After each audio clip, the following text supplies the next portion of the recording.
Rafael Andrade observava pela janela do 30º andar de seu escritório, no centro de São Paulo, quando seu assistente entrou apressado com uma pasta vermelha nas mãos. Senhor Andrade, chegou a proposta definitiva da empresa árabe. Eles querem fechar o negócio hoje mesmo. Rafael pegou os documentos e os folheou rapidamente. 500 milhões de reais por sua construtora. Era uma oferta generosa, talvez generosa demais. Mas depois de meses de negociação, estava cansado de hesitar. Agende o encontro para esta tarde. Vamos ao sítio em Ibiúna, como eles sugeriram. Senhor, tem certeza? Eles insistiram muito em que fosse lá. Disse que era por privacidade, mas... Está tudo certo, Fernando. É um negócio de R$500 milhão. Eles têm direito de escolher onde assinar. 3 horas depois, Rafael dirigia sua BMW prata pela rodovia Raposo Tavares em direção ao interior. O sítio ficava numa região isolada de Ibiúna, cercado por Mata Atlântica. Era o local perfeito para uma reunião discreta. Ao chegar no portão de ferro, foi recebido por 2 homens de terno escuro que se apresentaram como seguranças. Falavam português com sotaque carregado, mas eram educados e profissionais. Senhor Andrade, bem-vindo. Nossos clientes já estão esperando na casa principal. Rafael seguiu pela estrada de terra que serpenteava entre eucaliptos até chegar a uma casa moderna de 2 andares com vista para um lago artificial. 3 carros importados estavam estacionados na frente. Na varanda, 5 homens elegantemente vestidos conversavam em árabe. Quando o viram chegar, se levantaram e mudaram para o português. Rafael, finalmente, disse o mais alto, se aproximando com um sorriso largo. Sou Ahmed Al-Mansouri, presidente da Al-Mansouri Holdings. Falamos tantas vezes por videochamada que sinto que já nos conhecemos. O prazer é meu, Ahmed. Espero que possamos finalizar tudo hoje. Claro, claro. Mas primeiro, que tal um almoço? Trouxemos um chefe especializado em culinária libanesa. Durante o almoço, Rafael se sentiu levemente desconfortável. Os homens eram cordiais, mas havia algo nos olhares que trocavam entre si que o inquietava. Falavam muito sobre seus outros negócios no Oriente Médio, sempre em termos vagos. Rafael, disse Ahmed limpando a boca com o guardanapo, que tal darmos uma volta no helicóptero antes de assinarmos? Queremos ver as propriedades que você possui na região. Helicóptero? Não sabia que tinham um. Chegou esta manhã, está no campo atrás da casa. É uma tradição nossa fechar negócios importantes depois de ver a terra do alto. Conecta-nos com Alá. Rafael concordou, embora achasse estranho. Caminharam até um campo onde um helicóptero Robinson R-44 azul escuro estava estacionado. 2 pilotos verificavam o equipamento. Quantos vamos? Perguntou Rafael. Só nós 2, disse Ahmed. Os outros ficam para preparar os documentos. Enquanto se aproximavam do helicóptero, Rafael notou uma criança de uns 8 anos brincando perto da cerca que dividia o sítio da propriedade vizinha. O menino tinha cabelos escuros e olhos curiosos, observando tudo com atenção. Quem é aquele garoto? Perguntou Rafael. Deve ser do sítio vizinho, disse Ahmed com descaso. Não se preocupe com ele. Rafael acenou para o menino que retribuiu o cumprimento timidamente. Havia algo no olhar da criança que transmitia inteligência além da idade. Os pilotos terminaram a verificação e chamaram-nos para embarcar. Rafael observou que ambos eram morenos com barbas bem aparadas e óculos escuros. Falavam entre si numa língua que não conseguia identificar. São brasileiros? Perguntou a Ahmed. Não, são da nossa equipe. Vieram especialmente para esta operação. Digo para este voo. A palavra operação ecoou estranhamente nos ouvidos de Rafael, mas Ahmed rapidamente mudou de assunto. Vamos, meu amigo, a vista lá de cima é espetacular. Rafael subiu no helicóptero e colocou o cinto de segurança. Ahmed sentou-se ao seu lado enquanto os 2 pilotos ocupavam os assentos da frente. O motor começou a girar, criando um vento forte que balançava as árvores ao redor. Foi então que o garoto da cerca se aproximou correndo. Parecia agitado, gesticulando na direção do helicóptero. Rafael baixou a janela para ouvir o que ele gritava, mas o ruído do motor abafava tudo. O menino chegou mais perto, colocou as mãos em formato de concha ao redor da boca e gritou algo que Rafael não conseguiu entender completamente. Parecia ser "não vá a perigo". Ahmed notou a agitação do garoto e falou algo rápido em árabe para os pilotos. Rafael observou que a expressão deles mudou instantaneamente. Ficaram tensos olhando para a criança com preocupação. "O que foi que você disse para eles?" perguntou Rafael.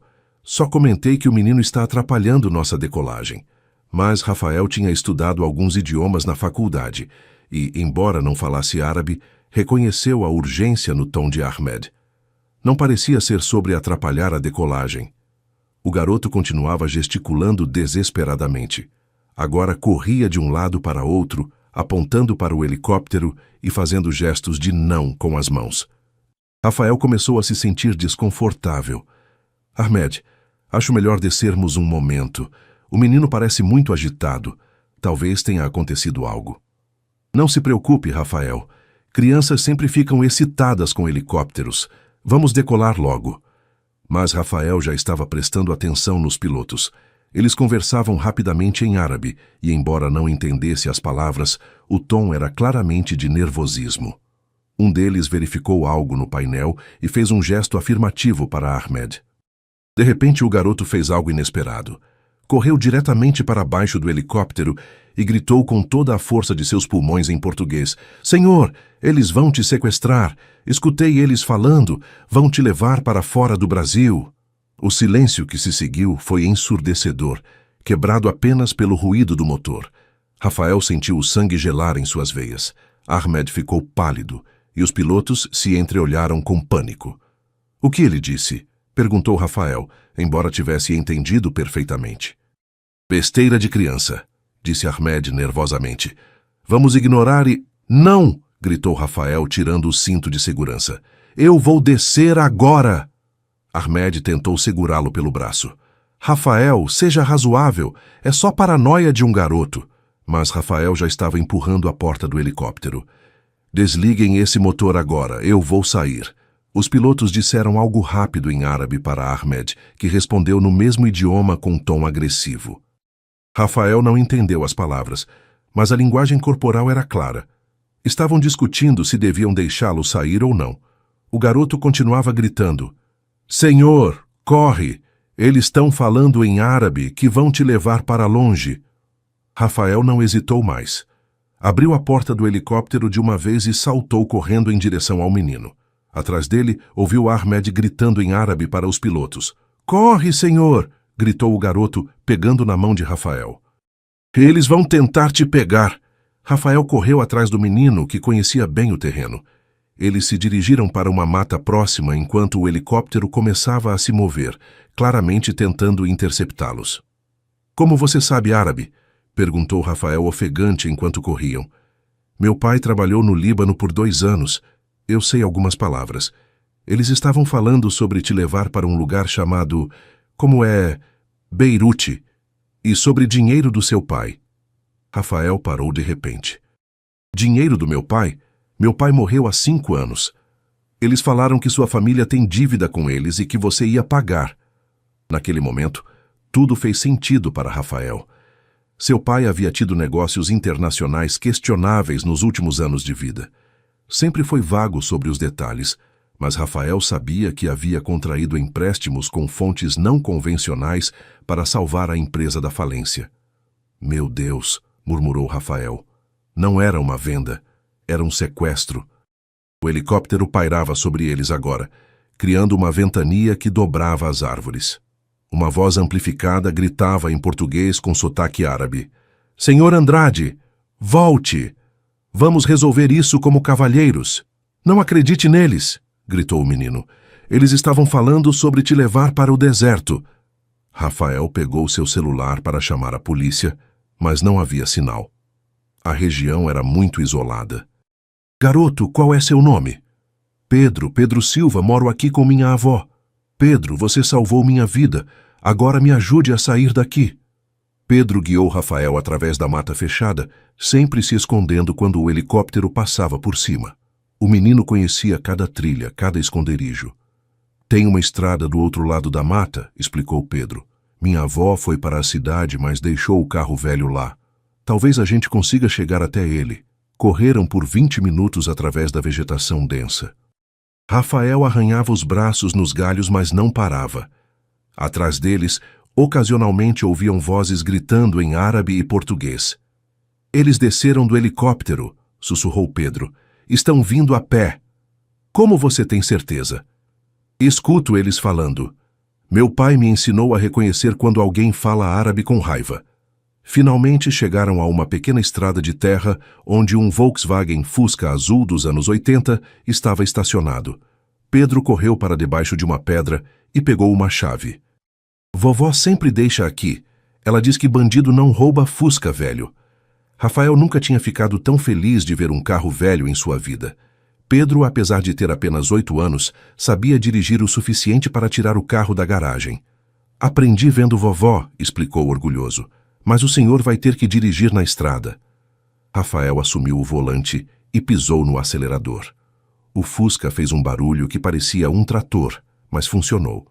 Eles desceram a estrada de terra, levantando uma nuvem de poeira. No retrovisor, Rafael viu o helicóptero aparecer novamente, seguindo-os a baixa altitude. Eles ainda estão vindo, gritou Pedro. Segura firme, garoto. Rafael dirigiu como nunca havia dirigido em sua vida. O Fusca balançava e chacoalhava pela estrada esburacada, mas não parava. Pedro segurava firme no banco e gritava direções. Vira à esquerda aqui, tem uma ponte. Do outro lado tem mais casas. Eles atravessaram uma ponte de madeira sobre um riacho. Rafael olhou no retrovisor e viu que o helicóptero estava pairando do outro lado, como se não quisesse ser visto por outras pessoas. Acho que eles não querem testemunhas, gritou Rafael. É isso, vamos para a cidade, lá tem polícia. 40 minutos depois, eles chegaram ao centro de Ibiúna. Rafael estacionou na frente da delegacia e eles correram para dentro.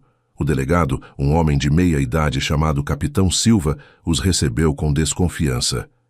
Calma, calma. Sequestro? Helicóptero? Árabes? Que história é essa?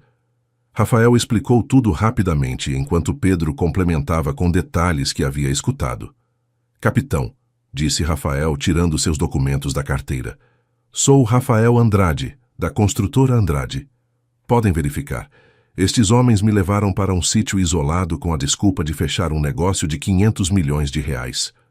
O delegado verificou os documentos e sua expressão mudou. Andrade, conheço este nome. Sua empresa é bem conhecida. Por favor, capitão, precisa mandar uma equipe para aquele sítio agora. O delegado pegou o telefone e chamou reforços da Polícia Civil de São Paulo. Em 1 hora, 3 viaturas com policiais especializados estavam a caminho do sítio. Senhor Andrade, disse o delegado, vamos precisar que nos acompanhe para identificar o local. Eu vou também, disse Pedro determinado. Não, garoto, é muito perigoso. Mas eu conheço todos os caminhos. E se eles mudaram de lugar? Rafael olhou para Pedro. O menino havia arriscado tudo para salvá-lo. Era mais corajoso que muitos adultos que conhecia. Capitão, ele vem conosco. Sem ele, eu estaria a caminho do Oriente Médio agora. Façamos uma brincadeira para quem lê os comentários. Escrevam a palavra coragem na seção de comentários. Só quem chegou até aqui entenderá. Continuemos com a história. 2 horas depois, um comboio de 5 viaturas se dirigia para o sítio em Ibiúna. Rafael ia no carro da frente com o delegado, enquanto Pedro ia no segundo carro com uma policial feminina que cuidava de menores. Pedro, disse a policial, você tem certeza de que entendeu certo o que eles falaram em árabe? Tenho sim. Meu pai me ensinou muitas palavras. Eles falaram saheb, que significa amigo, mas não de jeito carinhoso, e fulus katir, que é muito dinheiro, e safar, que é viajar. Rafael ficou impressionado. O garoto realmente conhecia o idioma. Quando chegaram ao sítio, encontraram apenas 2 carros. O helicóptero havia sumido, assim como Ahmed e a maioria dos homens. Ficaram só os seguranças, disse o delegado, depois que os policiais vasculharam a propriedade. E eles só falam português. Dizem que não sabem de nada sobre sequestro. Mas Pedro não desistiu. Tio policial, deixa eu procurar onde eles guardaram as coisas. O menino correu pela casa com a curiosidade natural das crianças. Em 15 minutos, gritou do segundo andar: "Achei! Achei!" Rafael e o delegado subiram correndo. Pedro estava num quarto que parecia um escritório temporário.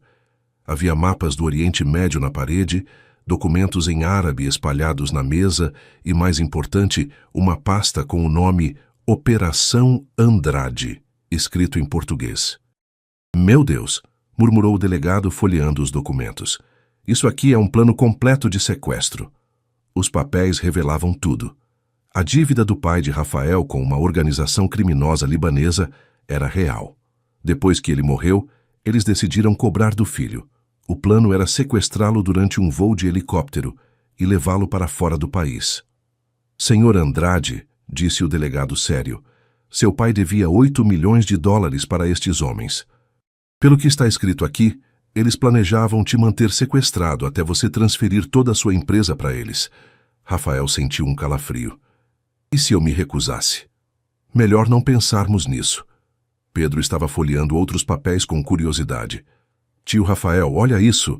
Tem um papel com nomes de outras pessoas." O delegado pegou a lista. Eram mais 15 empresários brasileiros, todos filhos de homens que haviam tido negócios com a mesma organização. "Isso é maior do que pensávamos", disse o delegado. "Vou ter que chamar a Polícia Federal." Nos dias seguintes, a investigação se expandiu. A Polícia Federal descobriu que a organização criminosa havia planejado uma série de sequestros de empresários brasileiros. Rafael foi o único que escapou, graças à coragem e inteligência de Pedro. O helicóptero foi encontrado abandonado num aeroporto privado em Campinas. Hamed e seus comparsas haviam fugido do país em um jato particular antes que a polícia chegasse. "Pedro", disse Rafael uma semana depois, quando visitou o menino e sua avó no sítio, "como posso te agradecer por ter salvado minha vida?" "Não precisa de nada, tio Rafael. Foi legal, igual nos filmes." Mas Rafael tinha outros planos. "Pedro, conversei com sua avó. Que tal você estudar numa escola boa em São Paulo? Posso pagar tudo." A avó de Pedro, Dona Maria, era uma senhora simples, mas digna. "Senhor Rafael, isso é muito generoso, mas não posso aceitar caridade." "Não é caridade, Dona Maria, é justiça. Pedro salvou minha vida e minha empresa. 500 milhões de reais estavam em jogo. Deixar ele estudar numa boa escola é o mínimo que posso fazer." Pedro pulou de alegria. "Vovó, posso aprender mais idiomas, quero ser detetive." "Detetive?" perguntou Rafael rindo. "É, quero pegar bandidos que falam em outras línguas." Rafael se ajoelhou na altura do menino. "Pedro, você já é melhor detetive que muitos adultos que conheço." 6 meses depois, Pedro estava estudando no Colégio São Bento, uma das melhores escolas de São Paulo. Rafael pagava não apenas a escola, mas também um apartamento para Pedro e sua avó numa região boa da cidade. "Como está indo na escola?" perguntou Rafael durante uma de suas visitas semanais. "Muito bem, estou aprendendo inglês, francês e... árabe." "Árabe? Por quê?" "Porque agora quero entender tudo o que eles falam. A professora disse que sou muito bom com idiomas." Rafael sorriu. O garoto que havia salvado sua vida estava se transformando num jovem brilhante. 2 anos depois, Pedro era um dos melhores alunos de sua turma. Falava 4 idiomas fluentemente e já expressava interesse em estudar relações internacionais ou criminologia. "Tio Rafael", disse Pedro num sábado, enquanto almoçavam num restaurante chique de São Paulo, "descobri uma coisa interessante na internet." "O que foi?" "Aqueles homens que tentaram te sequestrar foram presos no Líbano. A Interpol pegou eles." Rafael quase derrubou o copo de água. "Sério? Como você soube?" "Pesquisei o nome Ahmed Al-Mansouri. Saiu numa notícia árabe que traduzi com a ajuda da minha professora. Eles faziam isso com empresários de vários países." "Pedro, você continua me surpreendendo." Mas a surpresa maior estava por vir. "Tio Rafael", disse Pedro baixando a voz, "tem uma coisa que nunca te contei sobre aquele dia." "O que é?" "Eu não estava brincando perto da cerca por acaso. Eu estava espionando eles fazia 2 horas." Rafael parou de comer. "Como assim?" "Quando vi o helicóptero chegando de manhã cedo, achei estranho. Ninguém vem de helicóptero para aquele sítio." Aí escalei a árvore grande perto da cerca e fiquei observando. E o que você viu? Vi eles conversando em árabe e rindo quando falavam seu nome. E vi um dos homens mostrar uma foto sua para os outros. Aí entendi que algo estava errado. Rafael ficou boquiaberto. Você planejou me salvar desde o início? Sim, quando vi você chegando já sabia que eles iam tentar te enganar. Por isso corri para perto quando vocês foram para o helicóptero. Pedro, você tinha 8 anos. Como sabia que era perigoso? Meu pai sempre me ensinou. Quando adultos falam em língua estrangeira e não querem que os outros entendam, geralmente estão planejando algo ruim. Rafael olhou para o garoto com admiração renovada. Não havia sido sorte. Pedro havia usado inteligência, coragem e conhecimento para salvar a vida de um estranho. 4 anos depois, Pedro havia crescido e se tornado um adolescente notável. Aos 12 anos falava 6 idiomas e era o primeiro da turma em todas as matérias. Pedro, disse Rafael numa tarde, enquanto visitavam um projeto social que haviam criado juntos. Tenho uma pergunta que quero te fazer há anos. Qual? Por que você me salvou naquele dia? Era um estranho para você. Pedro pensou um momento antes de responder. Lembra que você acenou para mim quando chegou? Lembro. Ninguém nunca tinha feito isso. Os outros homens ricos que vinham para a região sempre ignoravam as crianças. Mas você me cumprimentou como se eu fosse importante. Rafael sentiu um nó na garganta. E também, continuou Pedro, minha vovó sempre me ensinou que quando a gente pode ajudar alguém, a gente deve ajudar, mesmo que seja perigoso. Sua avó é uma mulher sábia. É sim. E ela sempre diz que você mudou nossas vidas, mas eu acho que nós mudamos a sua também.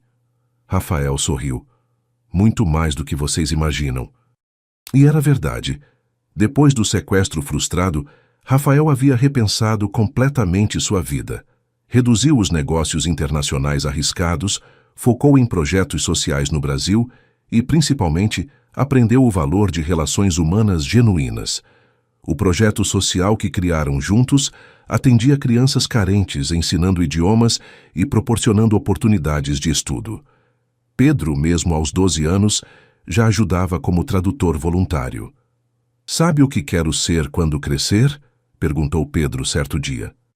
Detetive, como sempre disse? Não, mudei de ideia. Quero trabalhar na Polícia Federal na Divisão de Crimes Internacionais.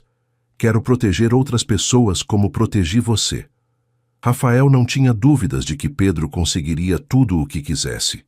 O menino que havia salvado sua vida com apenas 8 anos de idade estava se tornando um jovem excepcional. Façamos outra brincadeira para os comentários. Escrevam herói, se chegaram até aqui. Continuemos para o final da história. 5 anos depois, Pedro estava com 13 anos e já havia sido aceito numa bolsa de estudos especial para jovens superdotados. Seus professores diziam que ele tinha um talento raro para línguas e estratégia. Tio Rafael, disse Pedro numa cerimônia de premiação da escola, quero te fazer uma pergunta séria. Diga, você ainda tem pesadelos com aquele dia? Rafael pensou antes de responder. Não, Pedro, não tenho pesadelos. Na verdade, sou grato por tudo ter acontecido. Como assim? Porque aquele dia me mostrou que as coisas mais importantes da vida não são os negócios ou o dinheiro, são as pessoas que se importam conosco. Pedro sorriu.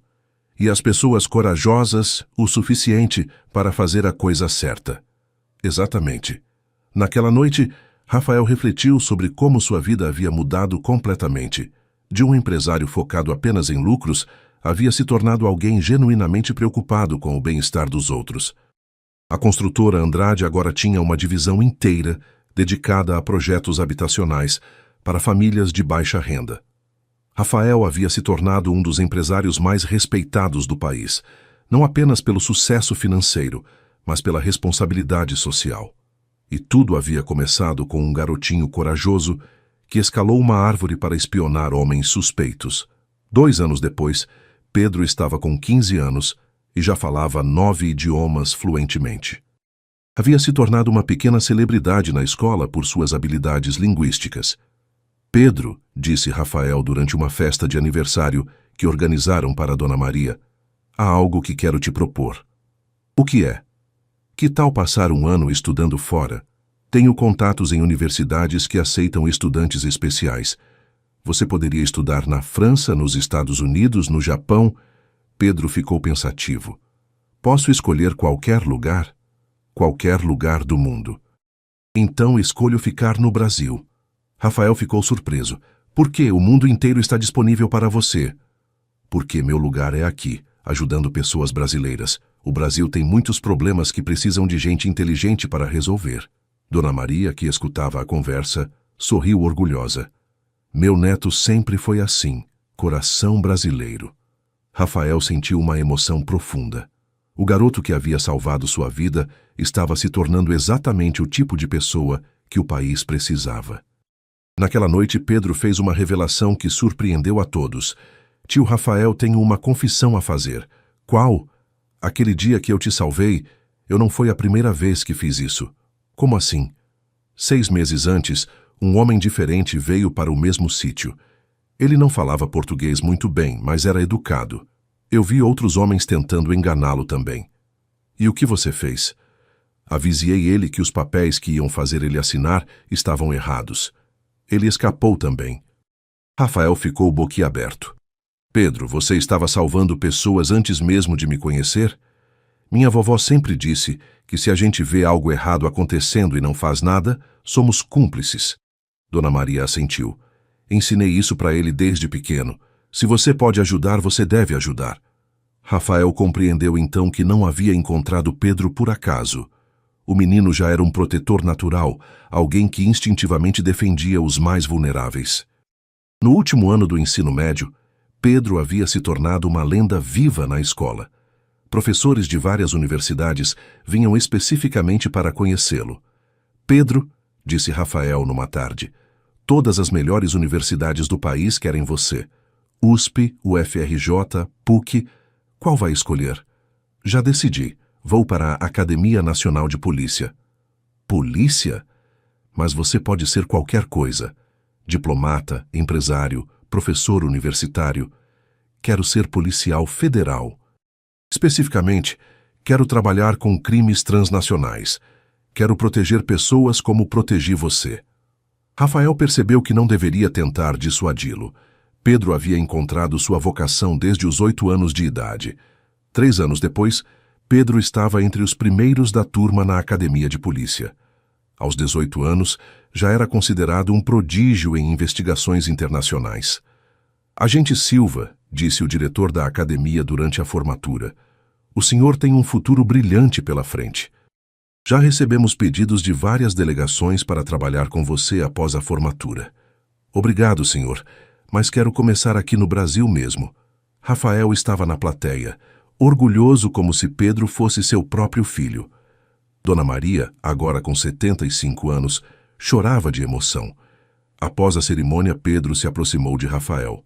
Tio Rafael, tem uma última coisa que quero te contar sobre aquele dia há 10 anos. O que é? Quando eu estava na árvore espionando aqueles homens, escutei eles falando não só sobre você, mas sobre uma lista de outras pessoas que iam sequestrar. Eu sei, a polícia encontrou a lista. Mas tem uma coisa que nunca contei para ninguém. Eu decorei todos os nomes. Rafael ficou atônito. Você lembra dos nomes até hoje? Todos os 15.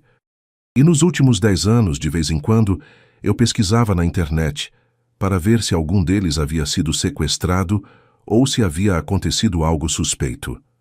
E descobriu alguma coisa? Sim. 3 deles desapareceram misteriosamente nos últimos 5 anos. Um no Rio de Janeiro, um em Belo Horizonte e um em Recife. Rafael sentiu um calafrio. Pedro, você está dizendo que aquela organização continuou operando, mesmo depois de serem presos no Líbano. Eles devem ter outros grupos trabalhando aqui no Brasil. Você contou isso para alguém? Agora que me formei, vai ser minha primeira investigação oficial. Já tenho autorização do meu superior para montar um dossiê completo. Rafael olhou para o jovem que havia conhecido como uma criança de 8 anos. Pedro havia se tornado exatamente o que prometera. Um protetor, um investigador, um herói silencioso. Pedro, disse Rafael com voz emocionada, Você salvou minha vida 2 vezes. Uma naquele dia no helicóptero e outra ao me ensinar o que realmente importa na vida. Como assim a segunda vez? Você me mostrou que uma pessoa, não importa a idade, pode fazer a diferença no mundo. Que coragem e inteligência são mais importantes que dinheiro ou poder. Pedro sorriu. Aprendi isso com a minha vovó, e agora quero ensinar para outras pessoas. 2 anos depois, o agente Pedro Silva havia se tornado uma lenda na Polícia Federal. Sua primeira grande operação resultou na prisão de 17 pessoas envolvidas numa rede internacional de sequestros que operava em 5 países da América Latina. Agente Silva, disse o delegado federal Roberto Mendes, como conseguiu desmantelar uma operação tão complexa em tão pouco tempo? Senhor, começou com uma lista de nomes que decorei há 12 anos. O resto foi conectar os pontos. A operação ficou conhecida como Operação Helicóptero, em homenagem ao caso que havia iniciado tudo. Pedro havia provado que aqueles 3 empresários desaparecidos eram mesmo vítimas da mesma organização que tentara sequestrar Rafael. Pedro, disse Rafael durante uma entrevista que deram juntos para um programa de televisão, qual é o seu próximo objetivo? Quero criar uma divisão especial da Polícia Federal focada em proteger empresários brasileiros de crimes transnacionais. Muitas vezes, eles não sabem que estão sendo alvejados até ser tarde demais. E como fazer isso? Educação e prevenção. Ensinar os sinais de perigo, criar protocolos de segurança, treinar pessoas para reconhecer golpes sofisticados. O apresentador do programa fez uma pergunta que pegou ambos de surpresa. Senhor Rafael, se pudesse voltar no tempo, mudaria alguma coisa daquele dia? Rafael pensou por um momento. Não mudaria nada. Aquele dia terrível se transformou na melhor coisa que já aconteceu na minha vida. Por quê? Porque me fez conhecer a pessoa mais corajosa e íntegra que já encontrei, e me ensinou que os verdadeiros heróis, às vezes, têm apenas 8 anos de idade. Pedro, agora com 20 anos, havia se tornado o policial federal mais jovem da história a receber uma condecoração por bravura. Mas para ele, a maior recompensa era saber que estava protegendo pessoas inocentes. Vovó, disse Pedro numa noite, enquanto jantavam no apartamento que Rafael havia comprado para eles. Às vezes penso no que teria acontecido se eu não tivesse escalado aquela árvore naquele dia. Dona Maria, agora com 77 anos, mas ainda lúcida e enérgica, sorriu. Meu filho, você escalou aquela árvore porque é quem você é. Sempre foi protetor desde pequeninho. Como assim? Lembra quando você tinha 5 anos e viu aqueles meninos maiores batendo num cachorrinho? Você enfrentou eles mesmo sendo menor. Lembro vagamente. E quando tinha 6 anos e viu a vizinha sendo enganada por uns homens que queriam vender um terreno falso, você me chamou para avisar ela. Pedro nunca havia pensado nisso dessa forma. Quer dizer que eu sempre fui assim? Sempre. Seu coração é grande, meu neto. E o que você fez pelo Sr. Rafael foi só o que faria por qualquer pessoa em perigo. Naquela noite, Pedro refletiu sobre as palavras de sua avó. Talvez sua vocação para proteger outros não tivesse começado naquele dia no helicóptero. Talvez fosse simplesmente quem ele era. 5 anos depois, o inspetor Pedro Silva havia se tornado o chefe da nova divisão de crimes transnacionais da Polícia Federal. Aos 25 anos, era o mais jovem inspetor na história da instituição. Inspetor Silva, disse a repórter Márcia Santos durante uma entrevista, sua divisão já salvou mais de 50 pessoas de tentativas de sequestro. Qual é o segredo? Não há segredo, apenas preparação e intuição. E, principalmente, nunca subestimar a inteligência das crianças. Como assim? Pedro sorriu. As crianças notam coisas que os adultos ignoram. Elas fazem perguntas diretas, observam comportamentos estranhos e não têm medo de dizer quando algo está errado. Isso vem de experiência pessoal? Sim, quando eu tinha 8 anos, salvei um homem de ser sequestrado simplesmente porque prestei atenção no que estava acontecendo ao meu redor. A entrevista foi vista por milhões de brasileiros e Pedro se tornou uma inspiração para crianças em todo o país. Escolas começaram a convidá-lo para falar sobre segurança e coragem cívica. Pedro, disse Rafael durante um almoço especial para comemorar 15 anos de amizade. Você percebe o impacto que está tendo na vida de outras crianças? Como assim? Recebi uma carta de uma menina de 9 anos de Fortaleza. Ela viu um homem tentando enganar seu avô com um golpe financeiro e lembrou da sua história. Avisou os pais e salvaram as economias da família. Pedro ficou emocionado. Sério? E não é só ela. Há relatos de crianças em vários estados que estão mais atentas a situações suspeitas por causa do seu exemplo. Isso é inacreditável. Você plantou uma semente, Pedro. Uma semente de coragem que está crescendo em todo o Brasil. Naquela noite, Pedro ligou para contar a novidade para Dona Maria, que agora estava com 80 anos, mas ainda acompanhava todas as conquistas do neto. Vovó, parece que nossa história está inspirando outras crianças a serem corajosas. Claro que está, meu filho. Coragem é contagiosa. Quando uma pessoa faz a coisa certa, inspira outras a fazerem o mesmo.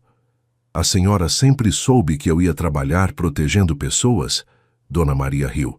Desde que você tinha 3 anos e tentou proteger os pintinhos do galo, eu sabia que você tinha um coração de protetor.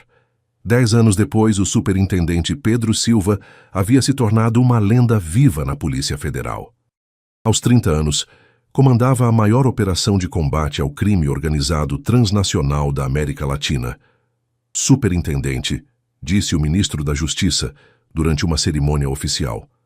Sua trajetória é única na história da polícia brasileira. Como explica tanto sucesso tão jovem? Senhor ministro, tudo começou quando aprendi aos 8 anos de idade que fazer a coisa certa às vezes exige coragem, mas sempre vale a pena. E qual conselho daria para crianças que querem seguir seus passos? Pedro olhou para as câmeras de televisão e falou diretamente para as crianças que estavam assistindo. Prestem atenção ao mundo ao redor de vocês. Se virem algo estranho, contem para um adulto de confiança. Se virem alguém em perigo, encontrem uma forma segura de ajudar. E lembrem-se, não importa quantos anos vocês tenham, vocês podem fazer a diferença. Na plateia, Rafael assistia com orgulho. Aos lados dele, Dona Maria, agora com 85 anos, limpava lágrimas de alegria. Dona Maria, sussurrou Rafael, a senhora criou um herói. Não, senhor Rafael, eu apenas não atrapalhei o herói que ele já era. Depois da cerimônia, os 3 se reuniram para jantar num restaurante especial. Era uma tradição que mantinham há 20 anos. Sempre que Pedro recebia uma promoção ou reconhecimento, celebravam juntos. Pedro, disse Rafael levantando um brinde, há 20 anos você salvou minha vida. Hoje você salva vidas todos os dias, mas para mim, você sempre será aquele garotinho corajoso que não teve medo de enfrentar homens perigosos para proteger um estranho. E para mim, respondeu Pedro, você sempre será o primeiro adulto que me tratou como igual, que acreditou em mim e que me deu oportunidades de ser tudo o que eu podia ser. Dona Maria ergueu seu copo de água. E para mim vocês 2 sempre serão minha família, a família que o destino nos deu. Naquela noite, enquanto voltavam para casa, Pedro fez uma reflexão que compartilhou com Rafael. Sabe, tio Rafael, às vezes penso em quantas crianças pelo Brasil afora têm a capacidade de fazer coisas extraordinárias, mas nunca recebem a oportunidade. É verdade. O que podemos fazer sobre isso? Tenho uma ideia. Que tal criarmos uma fundação, algo que identifique crianças com potencial em comunidades carentes e ofereça educação e oportunidades? Rafael sorriu. Pedro Silva, você nunca para de me surpreender. É uma ideia brilhante. Podemos chamar de Fundação Coragem Infantil. E o primeiro critério de seleção será crianças que demonstraram coragem cívica, que ajudaram outras pessoas mesmo correndo riscos. Adorei. Vamos começar amanhã mesmo. Que assim nasceu mais um projeto que mudaria a vida de milhares de crianças brasileiras. Tudo porque, 20 anos antes, um garotinho de 8 anos teve a coragem de fazer a coisa certa. Epílogo, 5 anos depois. Pedro, agora com 35 anos e diretor-geral da Polícia Federal, estava em seu gabinete em Brasília quando recebeu uma ligação que o fez sorrir. Superintendente Silva, Aqui é a delegacia de Ibiúna. Tem uma situação aqui que o senhor vai querer saber. Diga. Uma menina de 8 anos acabou de salvar um empresário de um golpe. Ela escutou uns homens falando em inglês sobre sequestrar ele e avisou a tempo. Pedro riu. E qual é o nome da menina? Ana Carolina Santos. Mora com a avó numa fazenda aqui perto. A menina diz que quer ser policial igual ao superintendente Pedro Silva. Digam para ela que eu quero conhecê-la pessoalmente. Sério, senhor? Muito sério. E vejam se a família dela tem interesse numa bolsa de estudos. Conheço uma fundação que vai adorar patrocinar a educação dessa menina. Quando desligou o telefone, Pedro olhou pela janela de seu gabinete e sorriu. A semente que havia plantado há 20 anos continuava germinando em todo o Brasil. Rafael, agora com 55 anos e presidente da Fundação Coragem Infantil, estava numa escola em São Paulo quando recebeu a ligação de Pedro contando sobre Ana Carolina. Mais uma, Pedro. Quantas já são? Esta será a 237ª criança que nossa fundação vai patrocinar. E todas por demonstrarem coragem cívica. Todas, crianças que, como eu há 20 anos, decidiram que fazer a coisa certa era mais importante que a própria segurança. Dona Maria, agora com 90 anos e ainda lúcida, escutava a conversa da poltrona de sua sala. Sorriu para si mesma, lembrando do neto de 8 anos que escalara uma árvore para espionar homens suspeitos. Meu neto, murmurou para si mesma, sempre soube que você ia mudar o mundo. Só não imaginava que seria plantando coragem no coração de outras crianças. E assim, a história do garotinho que salvou um milionário de um sequestro se tornou uma lenda que inspirou milhares de crianças brasileiras a serem corajosas, atentas e protetoras de seus semelhantes. Porque às vezes, os maiores heróis têm apenas 8 anos de idade e um coração grande o suficiente para fazer a coisa certa, mesmo quando é perigoso. Fim. Obrigado por assistir nossa história até o final. Se esta aventura emocionou vocês, não esqueçam de curtir o vídeo, se inscrever no canal e compartilhar com amigos e família. Deixem nos comentários. Vocês acreditam que as crianças podem ser verdadeiros heróis? De qual cidade vocês estão nos assistindo? Até a próxima história!